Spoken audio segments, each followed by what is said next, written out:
Saya gelakkan itu adalah Israel.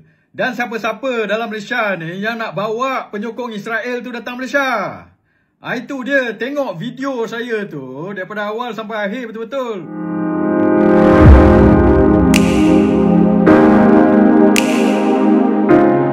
Saya baru balik daripada balai polis dengan kawan saya. Dia pula bekas polis. Dan saya baru buat laporan polis kepada ke atas satu portal ataupun akaun TikTok ni yang malam semalam telah memfitnah saya lah.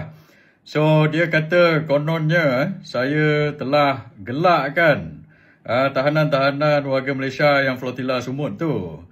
Dan lepas tu dah lah kamu ini potong saya punya live video tu. Kamu potong pendek, ambil part yang kamu edit video itu dengan kamu gabung dengan video orang lain yang mungkin tak ada kena-mengena pun apa dia cakap, tapi kamu nak menunjukkan yang kononnya saya gelakkan orang itulah. Dah lah kamu edit video itu. Lepas tu kamu manipulasi macam itu pula potong, edit lah tu dengan campurkan. Lepas itu kamu tulis caption pula tu. Isham Jalil sah Brigade 8200. Referring to Israel lah, walaupun kamu eja tu East Sewell lah apa semua. So benda-benda ini semua amounting to fitnah jenayah. Ini saya nak ajar kamu sikit lah. Ini banyak kali jadilah. Bila mula-mula satu kali dua kali jadi orang edit video saya tu, saya tak kisah sangat. Tapi ni dah terlajak sangat, melampau sangat. So bila dah melampau macam ini, saya buat laporan polis. Dan polis akan siasat dan kalau sabit kesalahan kamu ini di bawah section 499 fitnah jenayah, kanun keseksaan dan juga 507C1.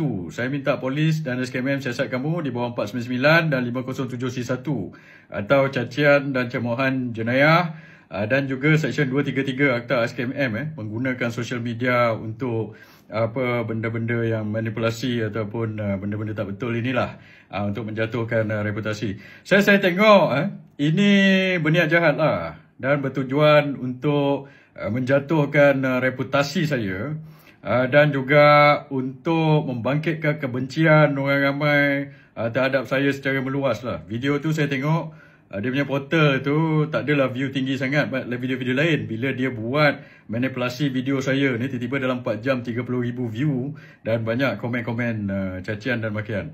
So itu yang saya tengok. Ini adalah satu jenayah Saya nak siapa yang buat ni aku nak bagi tahu kau sikit Dan biasanya kalau benda ini dibuat oleh pihak pembangkang, cepat je lah, laju je lah. Tindakan akan diambil. So sebab apa saya buat laporan ini, supaya benda ni seimbang lah. Kalau pihak penyokong kerajaan buat begini, so pihak berkuasa saya harap ambil tindakan juga. Sebab tidak penguatkuasaan undang-undang ni perlu sama rata lah. Kalau pembangkang buat pun pembangkang kena, selalu kena. Tapi kalau penyokong kerajaan buat pun mereka pun penguatkuasaan perlu diambil terhadap mereka. Dan sebab itu saya nak pihak berkuasa, SKMM dan polis siasat nombor 1 identiti dan juga owner atau admin dan juga pelaku inilah. Dan ambil tindakan jenayah di bawah kanun keseksaan dan juga di bawah akta SKMM terhadap mereka-mereka inilah. Boleh potong video saya tu. Lepas tu combine kan, lepas tu manipulasi, lepas tu ada caption pula cakap saya Brigade 8200 itu. Ini adalah satu yang serius. Saya gelakkan itu adalah Israel. Dan siapa-siapa dalam Malaysia ni yang nak bawa penyokong Israel tu datang Malaysia. Itu dia, tengok video saya tu daripada awal sampai akhir betul-betul. Kau janganlah nak potong-potong, lepas tu nak edit, lepas tu nak manipulate, taruh caption. Itu fitnah jenayah. Itu saya kata, kalau kau nak main social media ini, kau cerdik lah sikit. Hanya kerana berapa ringgit punya video kau nak claim ke apa, aku tak tahu.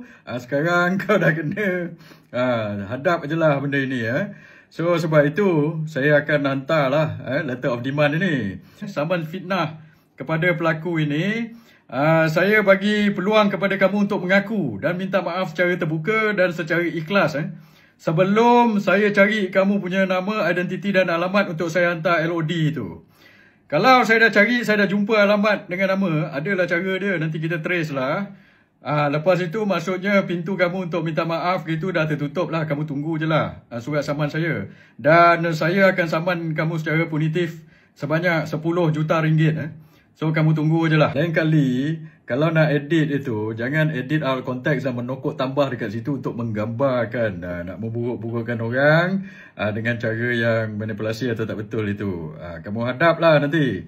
Dan saya punya video live itu, masa saya buat live pasal isu ini tu, tak salah saya dia punya live view 6,000 7,000. Video tu 40 minit lebih. 6,000 7,000 live view. Lepas habis live view je tak salah saya berapa puluh ribu, berapa ratus ribu view dah pada saya punya live itu. Kalau saya gelakkan orang Flotilla tu, kamu bayangkanlah. The fact that kamu seorang yang buat benda itu, maksudnya apa? Kamu tengoklah sendiri apa kamu buat. Lain kali pakai otak sikit kalau kamu nak fitnah orang tu. Ini saya cakap, budak-budak Walandon 20 sen ni nak buat fitnah pun. Aduh, bodoh. Mungkin ini kuasa Allah SWT kot. Allah SWT nak bagi saya rezeki kot. Dia nak bagi saya berjuta-juta ni. Daripada sumber ini. Mungkinlah, kita tak tahu. Alhamdulillah. So, kamu apa ni kata try hard sangat nak fitnah orang. Kamu hadaplah. Lepas itu, siapa-siapa yang lagi nak buat macam ini, I will make sure you pay. You understand that?